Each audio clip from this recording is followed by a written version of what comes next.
Morning. Well, we're not on the water again. We've been doing a little traveling around the Ozarks the last week, so we're back down in Camdenton here, but we're just going to keep going. We've been digging through. We'll be back on the water tomorrow. There's been, honestly, the last couple days, I hadn't posted in 2 days. First time I ever went 2 days, really. Tuesday, I just felt like God was saying be silent.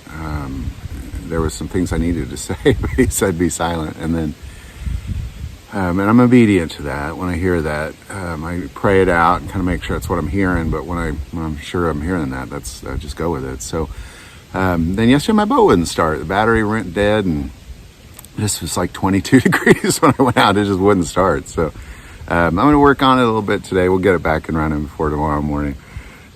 So I apologize for missing the last few days, but we're back, and we've been going through the book of Matthew verse by verse from chapter 24 to the end. And it's been huge for me. This has changed my life, and a lot of comments. It's been doing the same for you, and that's what the Word of God does. So we're just going to keep doing it. We're digging through, so we're going to pick it up where we left off. Matthew 28, starting in verse 1. After the Sabbath, the first day of the week began to dawn, Mary Magdalene and the other Mary came to see the tomb. And behold, there was a great earthquake, for an angel of the Lord descended from heaven and came and rolled back the stone from the door and sat on it.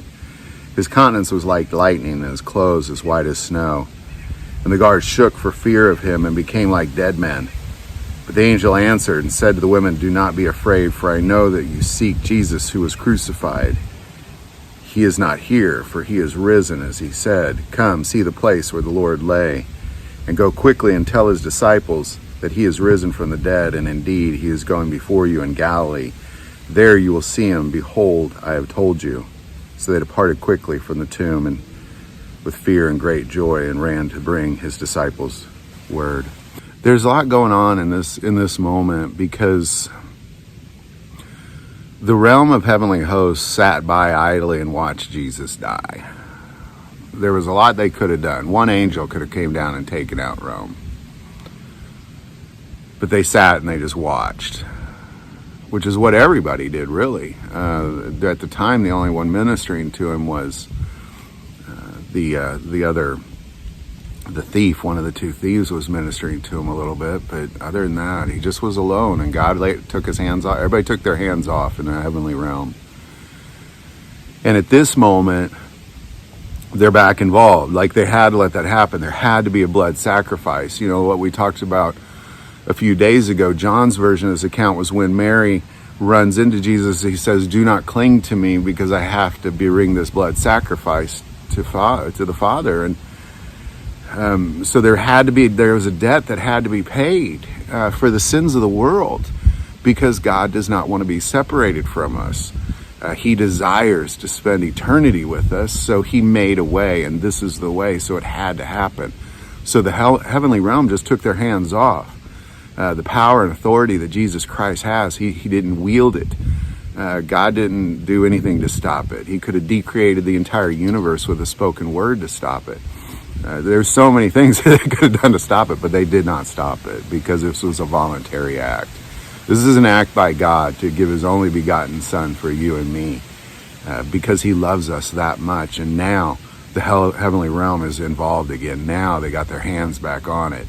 Because see, what take place now is there's an angel, there's a messenger telling the women, "He is not here, for he is risen, as he said. Come, see the place where the Lord lay, and go quickly and tell his disciples that he is risen from the dead, and indeed he is going before you into Galilee. There you will see him. Behold, I have told you."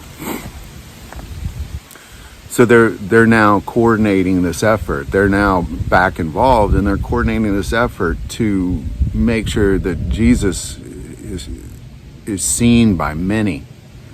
That he is seen as behold, he is risen from the dead, like he told you he would do. And now they're back on task.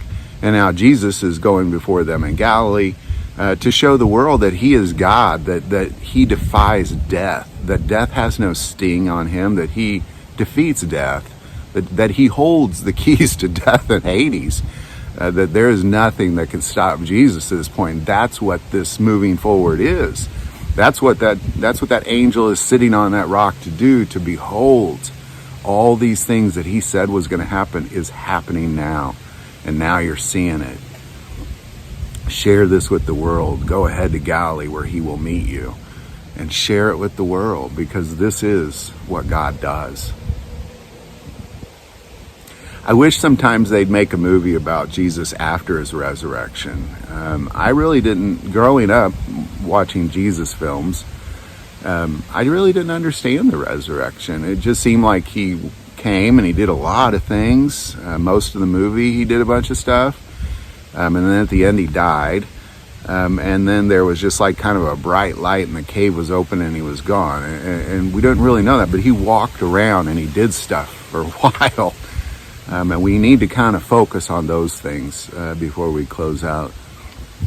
Matthew 24 is what he did while he was here, because it's very significant that we see it.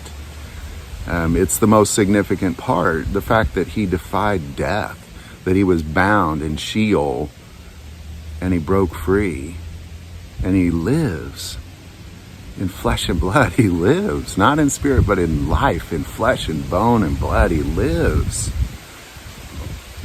It's incredible. As people, we have to start seeing the spiritual realm for what it is. It's very engaged. It's very active.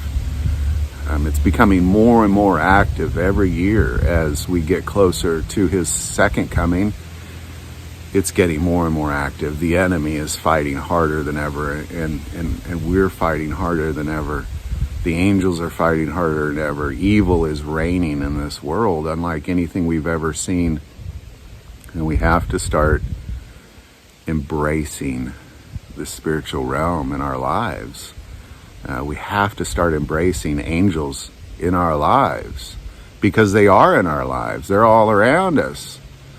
Innumerable angels, so many, like the stars. You can't even count them all. There's so many of them. And they're in our lives.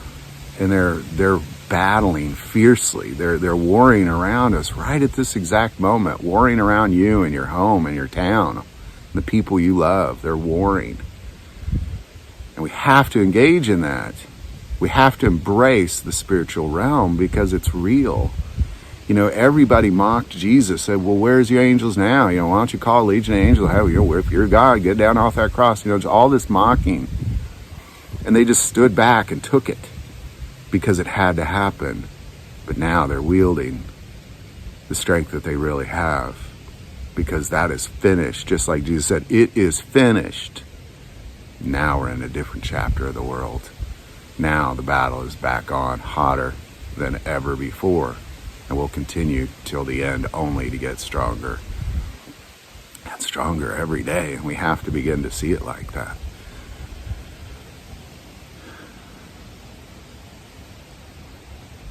Would have been hard for the heavenly realm just to stand back. You know, angels do exactly what God tells them to do, unless they're fallen angels, demons.